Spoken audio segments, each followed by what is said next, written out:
Assalamualaikum warahmatullahi wabarakatuh. Perkenalkan, nama saya Ahmad Yusuf Saifullah dengan NIM 4004062563030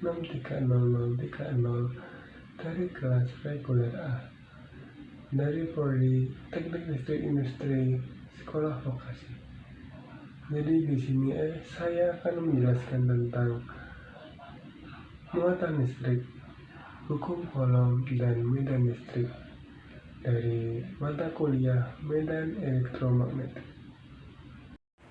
Jadi di sini saya akan menjelaskan tentang konsep muatan listrik, hukum kolom, dan medan listrik. Pertama-tama, saya akan membacakan daftar pembahasan yang akan kita bahas nantinya. Yang pertama, struktur atom dan asal muatan. Yang kedua, konduktor, isolator, dan induksi dan polarisasi. Yang ketiga, hukum kolom.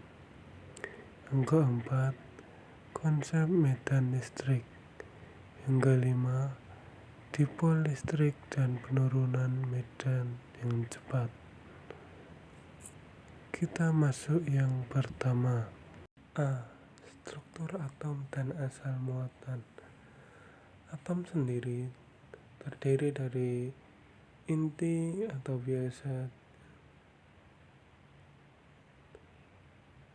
bisa disebut nukleus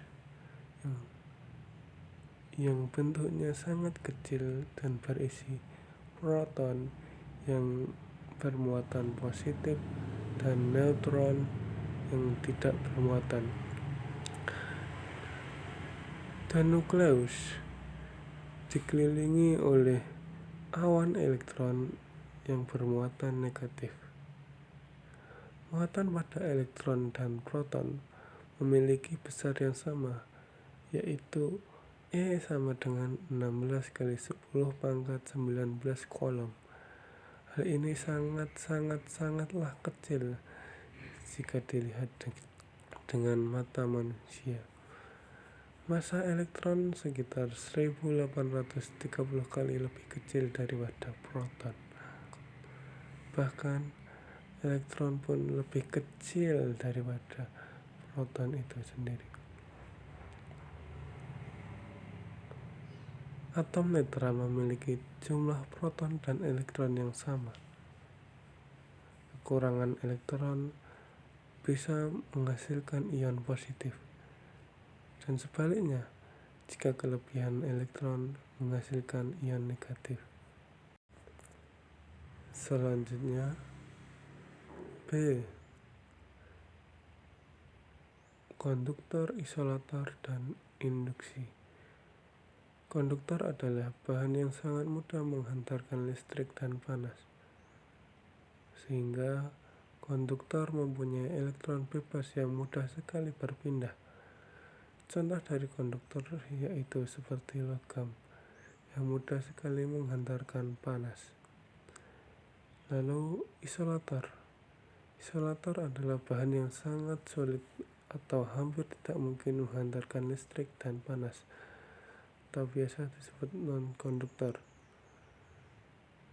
Semua elektron terikat kuat pada atomnya. Contoh pada isolator yaitu kaca. Kaca sangat sulit menghantarkan listrik. Lalu induksi. Jika batang bermuatan positif didekatkan ke konduktor netral, elektron bebasnya akan tertarik ke sisi batangnya. Polarisasi.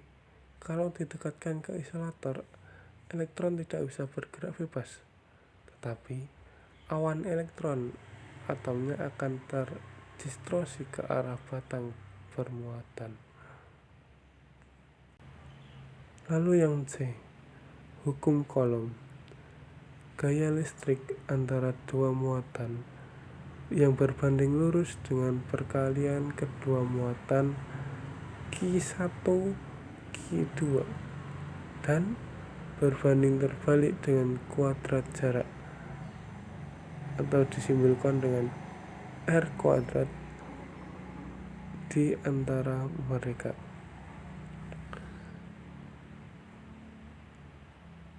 Untuk rumusnya yaitu F sama dengan K dikalikan mutlak Q1 kali Q2 dibagi R kuadrat, yang dimana K merupakan konstanta kolom dengan besar 9 kali 10 pangkat 9 nm kuadrat per C kuadrat.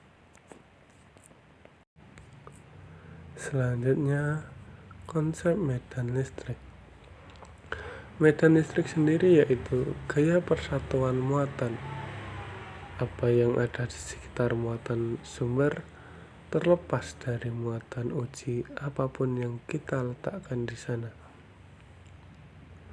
Untuk rumus dari medan listrik yaitu E sama dengan F per G, di mana F adalah gaya dan G adalah muatan.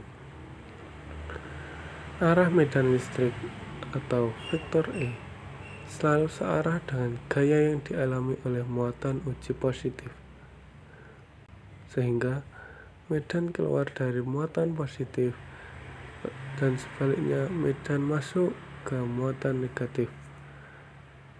Satuan dari medan listrik adalah N per C. Lalu E, dipol listrik dan penurunan medan yang cepat. Dipol merupakan konfigurasi dua muatan yang sama besar namun berlawanan tanda, plus Q dan min Q. Karena muatan totalnya 0, maka medan listriknya saling meniadakan secara efektif di jarak yang jauh. Akibatnya, medan listrik dipol jatuh lebih cepat daripada muatan titik. Karena dipol, baik permanen maupun terinduksi, diletakkan dalam medan listrik yang eksternal, ia akan mengalami torsi yang bisa memutarnya hingga sejajar dengan arah medan listrik eksternal tersebut.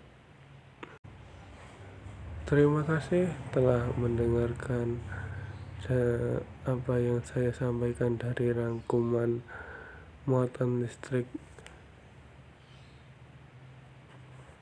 hukum kolom dan medan listrik. Bila ada salah kata saya mohon maaf. Terima kasih kembali. Wassalamualaikum warahmatullahi wabarakatuh.